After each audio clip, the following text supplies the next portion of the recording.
For a newcomer, ergonomic keyboards might seem complicated to use. Maybe it's because of the split design, the weird extra thumb keys, or the fact that some keys from conventional keyboards are missing. However, getting used to an ergonomic keyboard is easy, especially if you follow this Beginner's Guide to Ergonomic Keyboards.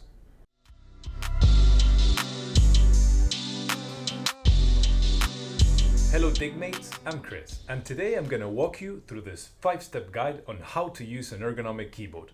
By the end of the video, you will know how to attain your optimal posture as quickly as possible, the basics of configuring your keyboard for better ergonomics, and how to make the most of those weird extra keys for your thumbs. Step 1. Clean your desk. Overall, an ergonomic keyboard does not use more space than a conventional keyboard. In fact, it's smaller, but it utilizes that space in a different way.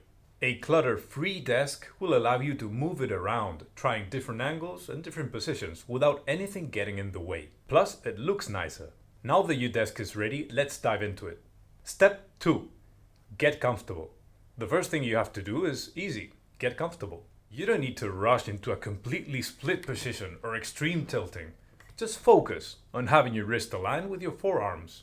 Test different angles and separations until you find one that feels natural, relaxed. Don't worry if it doesn't feel perfect right now. You'll instinctively be adjusting the positions over the next few days.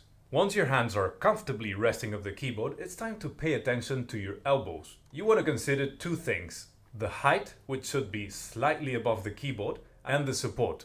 For a while, you can leave your elbows hanging, but for longer periods of time, it doesn't feel comfortable. Try raising the chair's arms to lean the elbows on them, or use a thin cushion on the table. Finally, pay attention to your back. You want to keep it straight at all times, which should be much easier thanks to the new position of your hands, arms, and shoulders. Step 3. Use the thumbs. The thumbs are your strongest fingers. We use both of them to push a single huge spacebar. Let's change that.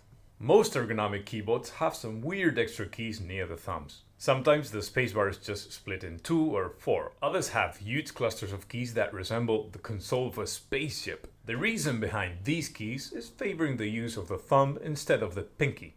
It makes much more sense to use your strongest finger to push keys comfortably placed near it, rather than stretching your weakest fingers to reach faraway keys.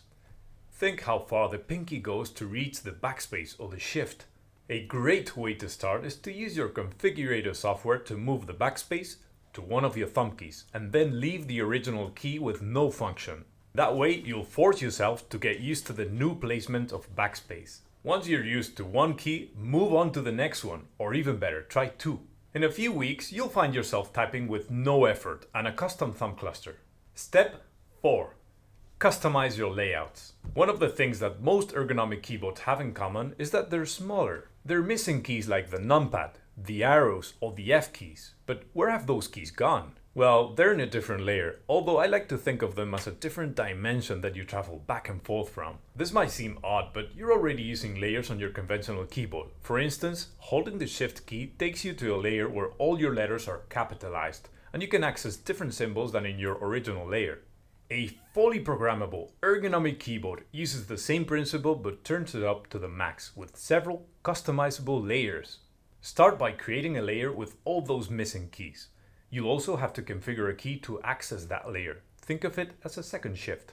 Once you're used to that layer, maybe you can create a second one with your favorite shortcuts or your most used symbols. Getting used to layers is key for better ergonomics, but also takes some time. Start simple, and soon you'll find yourself customizing layouts like a pro. Step 5. Rearranging your peripherals. Remember what we said about clearing your desk? Usually, the more you get used to these keyboards, the wider apart you keep the halves. That leaves unused space between them that you can explore. Try placing your mouse there. It will help you save a lot of hand movement.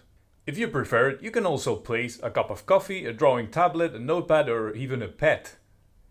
If you follow these 5 steps, you'll find yourself properly using your ergonomic keyboard in no time. However, the key is to not rush yourself. Adapting might take longer for some people. For example, touch typists go through this process much faster, so it might be a good time to give it a go if you haven't yet. But if you put some effort, in about 2 weeks you'll have reduced your hand movement and significantly improved your posture without even realizing it. Finally, I'd like to thank all those Digmates who helped us on Reddit and hope that this guide is helpful for those starting out to use ergonomic keyboards too. And what about you? How was your adaptation to an ergonomic keyboard? Any tips you'd like to add? Or if you're in the midst of it, is there anything you're struggling with that we can help with? Let us know in the comments below. And as usual, like and subscribe for more content, and don't forget to turn on the notifications to be up to date. And see you in the next video. Until then, take care.